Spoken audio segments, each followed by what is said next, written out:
Yes. My name is Trevor Forrest from Jamaica.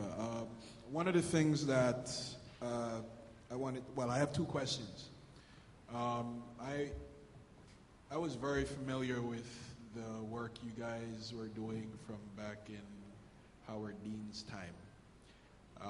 Kind of kept tabs on that for some time, actually utilized a lot of the techniques in my country. As what you did, I was also responsible for. One of the things that I'd like to know is, how did you convince them in the first place?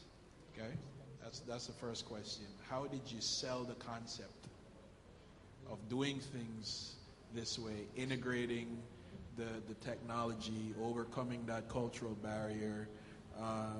Because what you find invariably in politics is that you have what they used to call the old boys club, and they have a specific way of doing things. And how did you bridge that divide? So how do you convince them that this is the way to go there?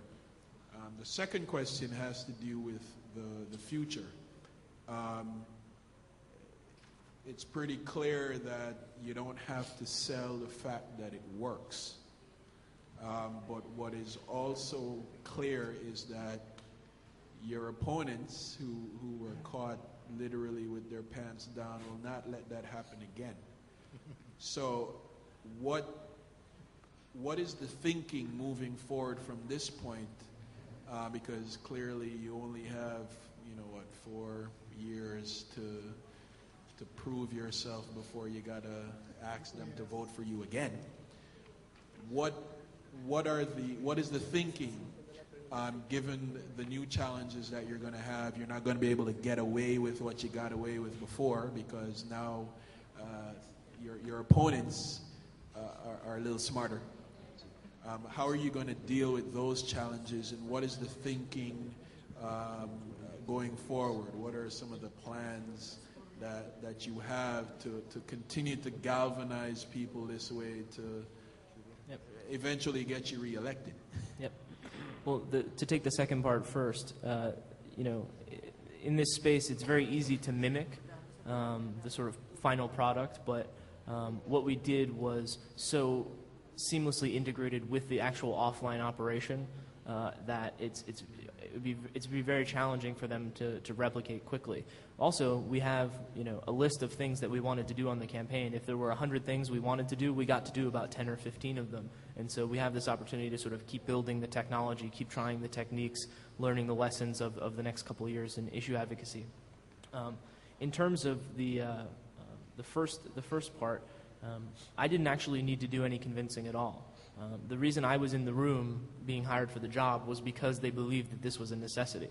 And if you think about the strategic landscape at that period in early 2007, we had a primary against Hillary Clinton and John Edwards where, for the most part, all of the institutional support in our party was spoken for.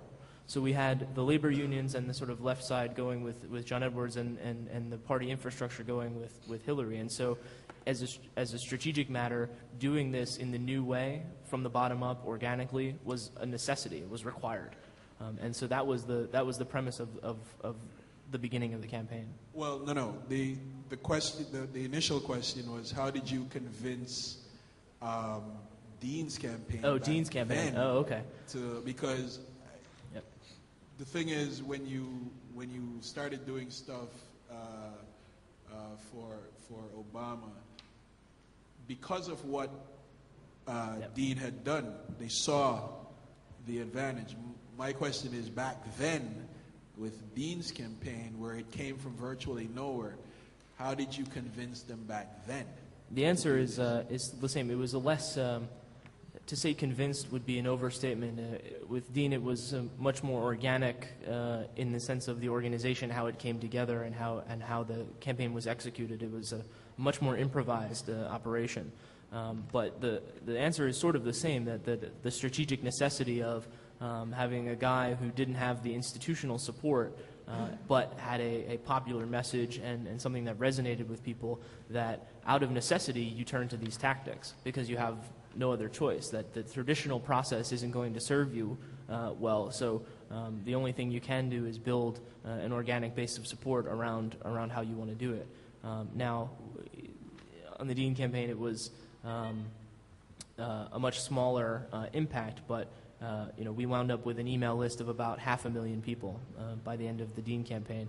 But the principles were the same, and a lot of the tools that we built in a sort of boring technical sense, but also the tactics came out of the things we did on the Dean campaign, but also that we didn't do on the Dean campaign, that the constraints were too much or too strong to get around. So it was something that was much more improvised, but also the end result was from necessity.